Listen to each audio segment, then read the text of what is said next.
예. 자, 이번 시간에는 그 262쪽이 제일 아래 한번 보세요. 동거복량 나오죠, 그죠? 동거복량하고 혼인주택입니다. 예를 들어서, 그죠? 부부 간에 혼인을 했습니다, 그죠?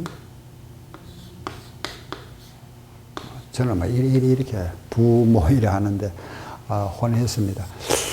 남편이 집을 하나 가지고 있었고, 배우자가 결혼하면서 집을 또 하나 가져왔답니다. 자기 명의로.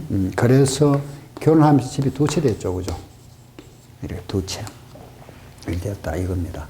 이러면은 혼인한 날로부터 해서 5년 내에 하나 팔면은 어느 거나 관계없습니다. 요거나 5년 내에 팔면은 양도하면은 과세 안 하겠다. 이겁니다. 거기 바로 오른쪽 나와 있는 그 4번 혼인주택이죠. 그죠? 5년 내에 팔면은 먼저 양도한 주택은 과세 안 한다. 물론 이제 두 채니까 하나 먼저 양도 안 하면 하나는 어차피 비과세 되죠. 그죠? 1주택이니까. 그리고 262쪽에 아래 한번 보세요.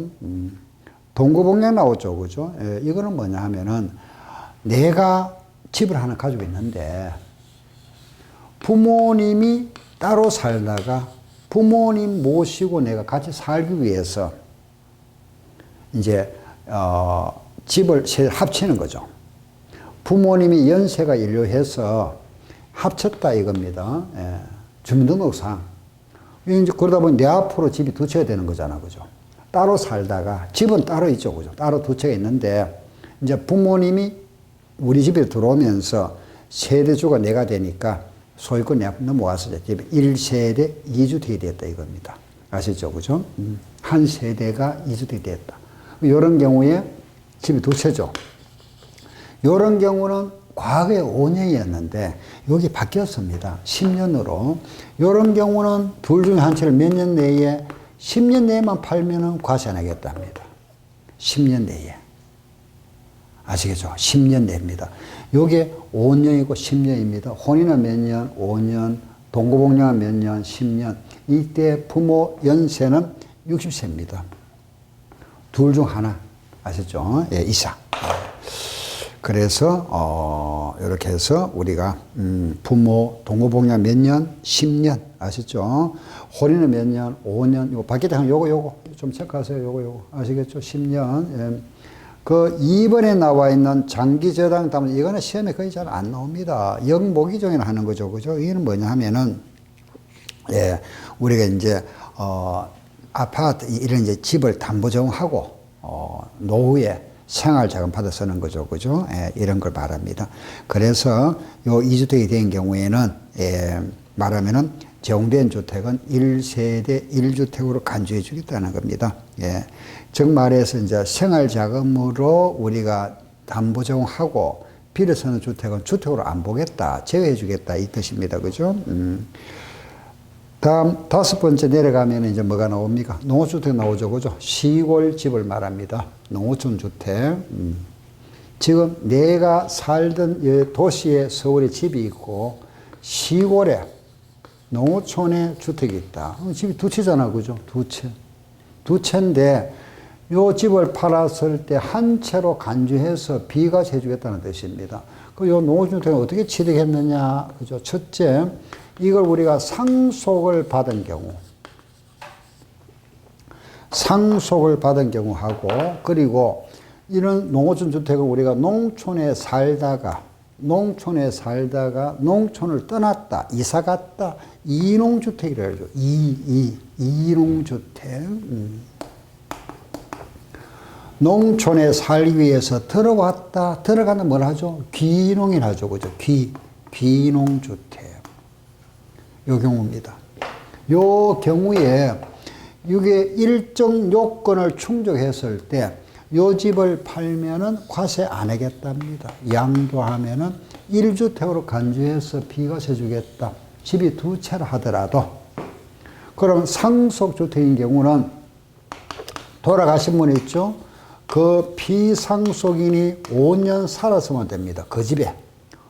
피상속인이 그 집에 5년 거주했으면 되고, 이농주택은 농촌에 살다가 떠났다, 그죠? 그 떠난 사람, 이농인이 그 집에 떠나기 전까지 5년 거주해서만 되고, 기농주택은 요거는 과거에는 어떠한 거 우리가 연고지경이 있었는데 지금 이제 없어졌습니다. 기농해주, 그죠? 기농주택입니다. 그죠? 기농주택. 농촌에 살 들어왔으니까 농지가 있어야 되겠죠. 그죠? 농지를 취득하고. 농지, 그 요건을 잠깐 한번 보겠습니다. 기농주택의 농지는 얼마죠? 대지 면적, 농지 나오죠. 그죠? 농지를 취득했는데, 농지는 얼마? 1000제곱미터 이상 소유한다 그랬습니다. 즉, 300평, 약 300평이죠. 그죠? 이상의 농지를 소유하고, 요 기농주택의 마당, 대지.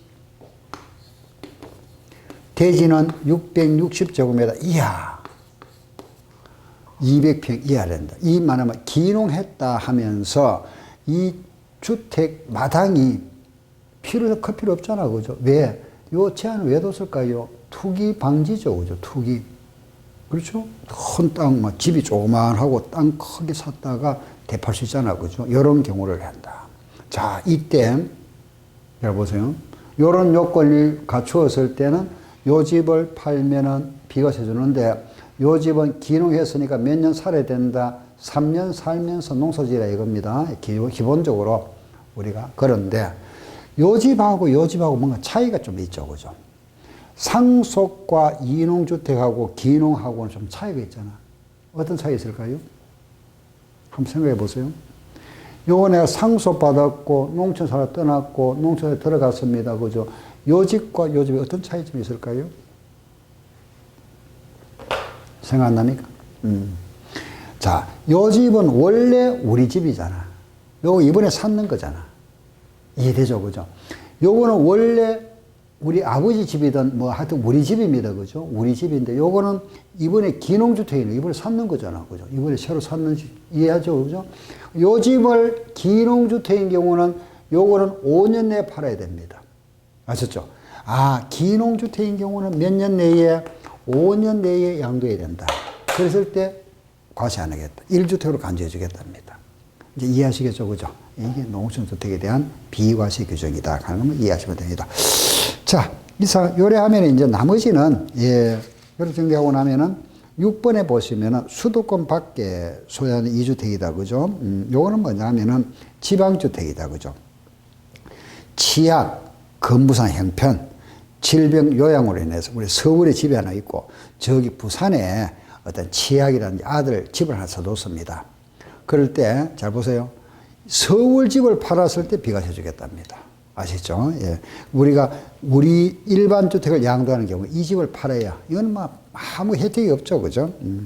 임대주택입니다. 임대주택인 경우에는 우리가 일반 주택에 2년 거주를 해야 됩니다. 그래야만이 비과세 주겠다. 문화재 또는 이런 문화주택이다. 그죠? 이런 주택은 우리가 일반 주택, 우리 일반 주택과 문화주택이 있습니다. 일반 주택을 양도할 때 비과세 주겠다. 조합원 입주권은 무조건 1주택으로 간주해 줍니다. 예. 이런 부분은 거의 뭐 시험 잘 안 나옵니다. 가장 중요한 게 뭐라 그랬습니까? 거주 이전, 일시적 2주택, 이사 갈 때. 그걸 이제 우리가 재테크 수단을 많이 사용합니다. 그죠? 이사 갈 때. 그렇죠? 그거 하고, 그 다음에 두 번째 뭐죠? 상속받았을 때. 상속받는 주택. 아셨죠? 예. 세 번째 꼽으라면 요겁니다. 농촌주택. 다음, 아래 고가주택 나와 있죠? 기본 하나만 아세요. 실거래가 9억 초과. 그걸 고가주택을 한다. 9억이 넘는 집. 아셨죠? 양도가액이 9억 초과하는 집을 뭐라 한다? 고가주택이라 부릅니다. 아시겠죠? 고가주택이다. 그거 하나만 딱 기억하시면 돼요. 고가주택이다. 알았죠? 그리고 이제 우리가 핵심되는 거 하나 더 말씀드릴게요. 겸용주택이 나옵니다. 그죠? 오른쪽에 겸용주택. 겸용이라는 게 뭐냐 하면은 상가주택 같은 거. 주로 상가주택이죠. 그죠? 겸용주택은. 즉, 말해서 주택과 상가가, 요 집과 상가가 겸하여 사용되고 있는지, 이걸 우리가 겸용주택이라고 합니다. 겸용주택. 그런데 만약에 요 주택의 면적이 60이고 상가가 40이다? 주택이 크다, 그죠? 그럼 전부를 주택으로 간주하고. 그래, 만약에 주택은 40이고 상가가 60이다. 그럼 전부 상가가 아니고, 요거는 주택만 주택이다. 요거는 전부 주택으로 감지해 버립니다. 자, 다시. 주택이 큰 경우는 전부 주택이고, 주택이 적은 경우는 주택만 주택이다. 아시죠? 예. 그럼 같으면 어떻게 할까요? 같으면 마찬가지. 주택만 주택이다. 아셨죠? 그죠? 예. 그래서 우리가, 그거 보시면은, 예. 265쪽에 아래 한번 보세요. 주택 면적이 나옵니다. 그죠? 예. 이 경우에는 주택 면적이 주택 외 면적보다 큰 경우에는 건물 전부 주택 본다 그랬죠. 그죠? 요 큰 경우에는 전부 주택이고, 요게 적거나 같으면은 주택만 주택이다. 그래, 큰 경우다. 그죠? 아, 그래서 겸용주택은 주택이 큰 경우에 전부 주택으로 본다. 주택 면적이 주택 외 면적보다 큰 경우에만 전부 주택을 보고, 그 외에는 주택 부분만 주택을 본다. 아시겠죠? 그죠? 요게 겸용주택의 내용이다 하는 걸 아시면 됩니다. 됐습니다. 그 외에는 뒷부분에 있는 거는 뭐 상가 부분이니까, 오늘 별로 시험에 안 나오는 부분이니까 필요 없고, 됐어. 예, 그러고 나면 이제, 겸용주택 요거만 아시면 됩니다. 아시겠죠? 요 주택 면적이 크면 전부 주택이다. 그죠? 그럼 여기에 대한 제가 하나만 좀 말씀드려 갈게요. 보세요. 예를 들어서 우리가 이런 게 있다. 그죠? 요런 말하면은 주택이 있는데, 더 볼게요. 만약에 주택의 면적이, 40이다. 그죠? 요게 40. 이러면 안 되죠. 이래 하지 말고 제가 문제 다시 만들게요.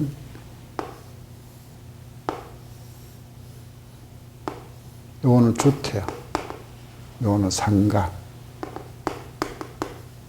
이게 40이고 60이다. 부속 토지가 300이 있는데 1세대 1주택 2년 보유했다. 도시지역 안에 소유하고 있다. 아셨죠? 아니다. 이 경우에 요 건물을 팔았답니다. 팔았을 때 요 건물을 우리가 양도했을 때 비과세 받을 수 있는 면적 부분, 건물과 토지 부분은 각각 얼마냐 이래 물어봅니다. 이걸 팔았을 때, 자, 일단은 주택과 상가가 있으니까 이거는 무슨 주택? 겸용주택입니다. 그죠? 요게 적으니까 주택만 비과세죠. 요것만 비과세 아시겠죠?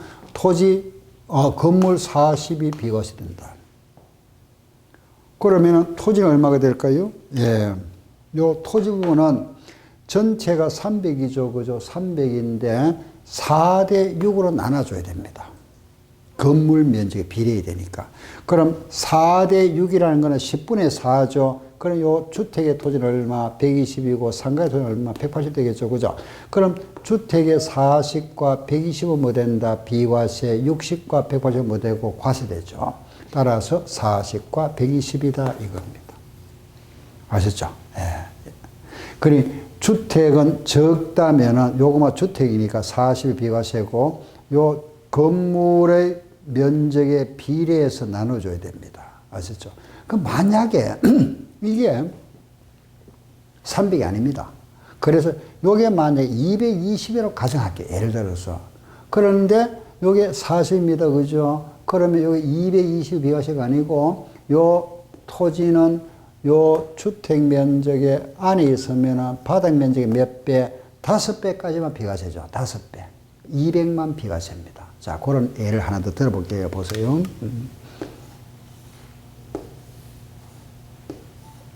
주택과 상가가 있는데 주택은 30이고 상가는 70이다. 요 토지는 얼마냐? 6배를 할게요. 1세대 2년 보유가 도시 안에 있답니다. 이 건물을 우리가 팔았다. 팔았을 때 비과세 받을 수 있는 건물 면적과 그 토지 면적은 각각 얼마냐 이렇게 물어봅니다. 그러면은 주택이 작으니까 요 주택은 비과세 맞죠? 그죠? 30은 비과세다. 그럼 토지는 얼마냐? 30과 70 나눠주니까 요 10분의 3이 얼마? 요거는 180이죠. 그죠? 요거는 420 되겠네요. 그죠? 지금 도시지역 안에 있죠. 안에 있으니까 요 주택의 바닥 면적의 5배. 여기에 5배가 얼마? 150. 아시죠? 180이 아니고 얼마? 150. 150만 비과세 된다 이겁니다. 한도가 5배. 안은 5배. 도시 밖은 몇 배? 10배. 아시겠죠? 그 여기에 5배니까 150만 비과세. 그러면 30뭐 된다? 과세. 과세는 얼마? 70과 450. 그죠? 과세되는 부분은 70과 얼마? 450입니다. 아시겠죠? 그죠? 그래서 요거 계산 문제까지 아셔야 됩니다. 이해하시겠습니까? 예, 요게 우리가, 양도소득세 비과세 기준입니다. 요래서 양도소득세 비과세 기준을 모두 마치겠습니다. 다음 시간에는 우리 신고 납부, 바로 납세 절차 부분에 대해서 말씀드리겠습니다.